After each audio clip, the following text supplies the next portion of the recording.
आप देख रहे हैं अमेज नाउ।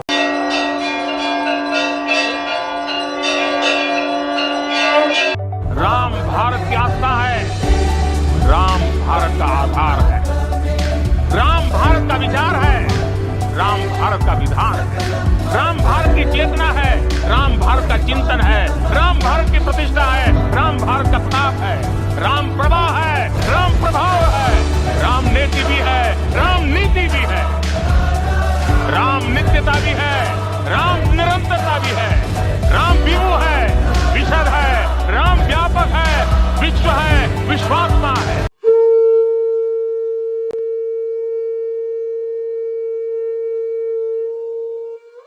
गोविंद बोलो हरि गोपाल बोलो, गोविंद बोलो हरि गोपाल बोलो, गोविंद हरि गोपाल बोलो।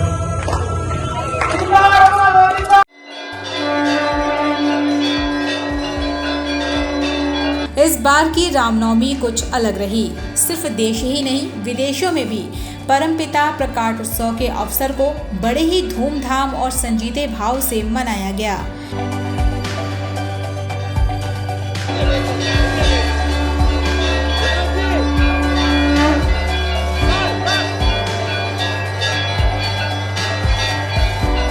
इस अवसर पर रामलला की पालकी निकाली गई।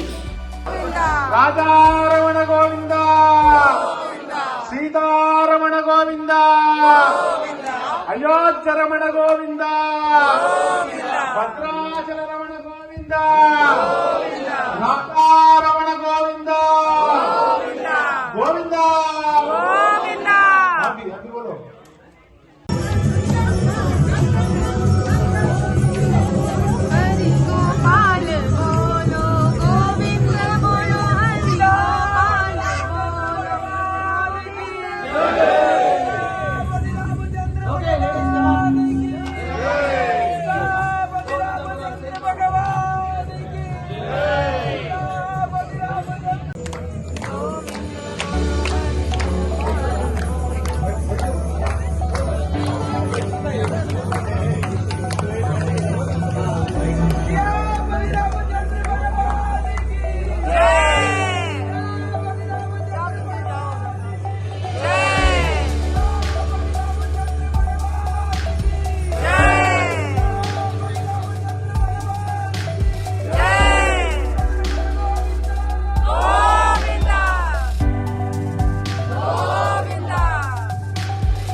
उत्तर प्रदेश के मुख्यमंत्री योगी आदित्यनाथ ने इस मौके पर गुरु गोरखनाथ मंदिर परिसर से कन्याओं के पांव पखारे और उन्हें भोजन कराया।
उधर अयोध्या धाम में अलग ही धूम थी।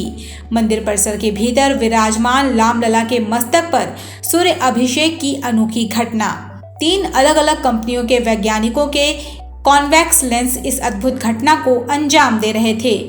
कुछ सेकंड के इस अद्भुत दृश्य को देखने के लिए मंदिर परिसर में लाखों की भीड़ थी।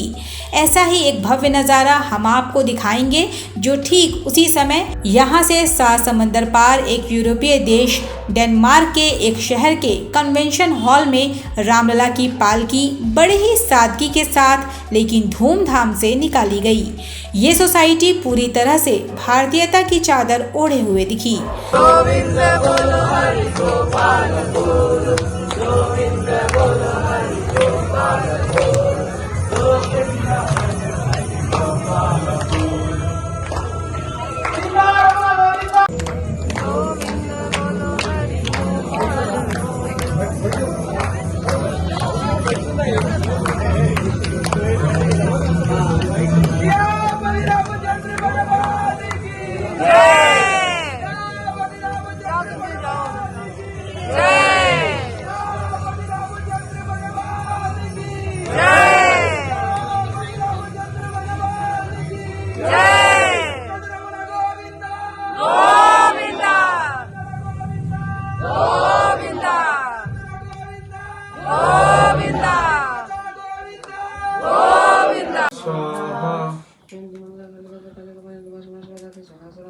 स्वाहा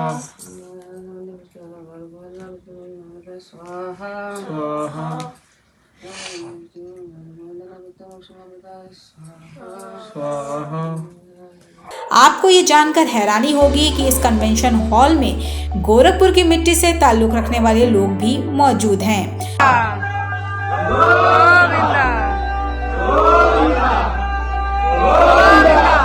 एक ही नारा एक ही नाम, जय श्री राम जय श्री राम। एक ही नारा एक ही नाम, जय श्री राम जय श्री राम। एक ही नारा एक ही नाम, जय श्री राम जय श्री राम। जो लगातार बिना रुके भारतीय संस्कृति के परचम को लहरा रहे हैं और संस्कारों को गति दे रहे हैं, साथ ही साथ सनातन धर्म की रक्षा भी कर रहे हैं।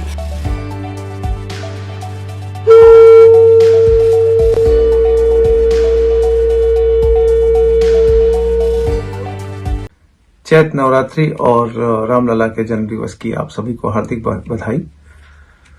और ये कार्यक्रम हम लोगों ने स्पेशली किया था कि यहाँ की जो नई जनरेशन है उनको सनातन धर्म के बारे में पता चले और वो सनातन धर्म को आगे ले जाए। यहाँ पे हमारा एक छोटा सा हिंदू समाज है, सनातनी समाज है, उसके द्वारा हम लोग ये धार्मिक कार्यक्रम यहाँ पे समय समय पे आयोजित करते रहे।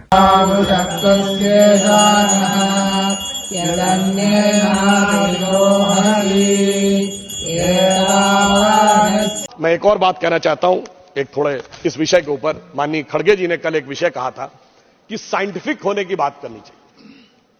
जब हम साइंटिफिक की बात करते हैं तो मैं याद दिलाना चाहता हूं, श्री राम जन्मभूमि का जो मंदिर बना है ना, उसमें एक बड़ा साइंटिफिक एंगल आया है। वो क्या है कि रामनवमी के दिन उनके मस्तक के ऊपर सूर्य तिलक होगा। अब इसके लिए सबसे पहले किस चीज की जरूरत है, जो प्लैनेटरी पोजीशन थी कि अर्थ का जो एंगल होगा सूर्य के साथ उस पर्टिकुलर दिन कैसे होगा। तो इसमें 3 इंस्टीट्यूट ने काम किया है। इंस्टीट्यूट ऑफ एस्ट्रोफिजिक्स बेंगलोर ने, जिसने उस पूरे एस्ट्रोनॉमिकल कैलकुलेशन को सटीक ढंग से किया है। दूसरा है central building research institute Roorkee, जिसने कि उसकी व्यवस्था बनाने का काम किया। और तीसरी एक प्राइवेट कंपनी है जिसने वो कॉन्वेक्स लेंसेस के थ्रू कैसे वो अंदर आएगा और ठीक उसी बिंदु के ऊपर उस दिन केंद्रित होगा, ये व्यवस्था की है। मगर मैं अपने विरोधियों को बताना चाहता हूं, आज तो एस्ट्रोफिजिक्स का इंस्टीट्यूट है, आज तो हमारे पास इतनी टेक्नोलॉजी है, मगर यही तो कोणार्क के सूर्य मंदिर में भी था। यही तो अगर आप देखें तो आंध्र प्रदेश में वेद नारायण मंदिर है, उसमें भगवान के चरणों के ऊपर पड़ती हैं। कोल्हापुर में महालक्ष्मी का मंदिर है महाराष्ट्र में, उसमें 3 दिन के लिए इक्विनॉक्सेस आते हैं तो देवी के मस्तक से लेकर चरणों तक चले जाते हैं। कर्नाटक के श्रृंगेरी में जो मंदिर है उसमें 12 महीनों में अलग अलग सूर्य की गति पड़ती है। पूछिए साहब, अगर विज्ञान नहीं था तो उस जमाने में इतना सटीक कैलकुलेशन कैसे हुआ जो आज इतने बड़े बड़े सैटेलाइट्स के बाद होने की बात आई है। इसलिए मैं कह सकता हूं कि इसके लिए हमें इस विचार पे धर्म और संस्कृति के साथ इस विज्ञान पर भी गर्व करना चाहिए। वैसे मैं एक और बात कहना चाहता हूं, इसमें विज्ञान का एक और गहरा, आप सबको ध्यान हो कि उसमें 84 सेकंड का मुहूर्त था, पर वो शुरू कहां से होता है? अगर आपने कभी भी उसको सुना हो, लोग को तो क्या कहते हैं, ब्रह्मा आयु द्वितीय परार्धे, द्वितीय परार्ध ब्रह्मा की आयु मतलब 155 ट्रिलियन ईयर्स।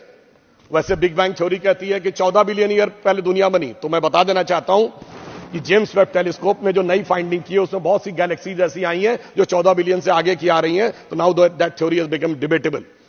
फिर वहां से आते हैं श्वेत वाराह कल्प यानी 1.97 बिलियन ईयर्स, फिर आते हैं वैवस्वत मनवंतरे, फिर आते हैं कलयुग यानी 5125 ईयर्स, फिर आते हैं विक्रम संवत में 2081 साल, फिर आते हैं वर्ष में, वर्ष के भाग में, उत्तरायण सूर्य में, फिर आते हैं महीने में, और उसके बाद वार नक्षत्र होते हुए 84 सेकंड तक। मैं कहना चाहता हूं ये भारत की सनातन यात्रा है जो 155 ट्रिलियन ईयर से लेकर सटीक कैलकुलेशन 84 सेकंड तक का करती है। मुझे लगता है दुनिया में कोई धर्म संस्कृति ऐसी नहीं होगी जो इस प्रकार का करने की क्षमता रखती हो, वो सिर्फ हमारे यहां। मगर उसके बाद भी माननीय सभापति महोदय, मैं कहना चाहूंगा कुछ लोगों को, और इस बारे में दुनिया के सबसे बड़े कॉस्मोलॉजिस्ट कार्ल सैगन, जिसने first man made object Voyager जो सोलर सिस्टम के बाहर गया है उसका जो मैसेज है कंपोज किया है, उसने लिखा है, उसका वीडियो कोई जाके चेक कर सकता है, now only the ancient calculation of Hindus matches with the modern scientific calculation, cosmological calculation.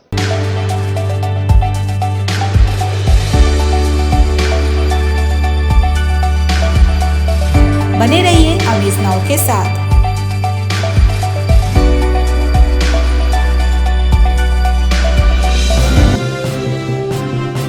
आप देख रहे हैं अमेज नाउ।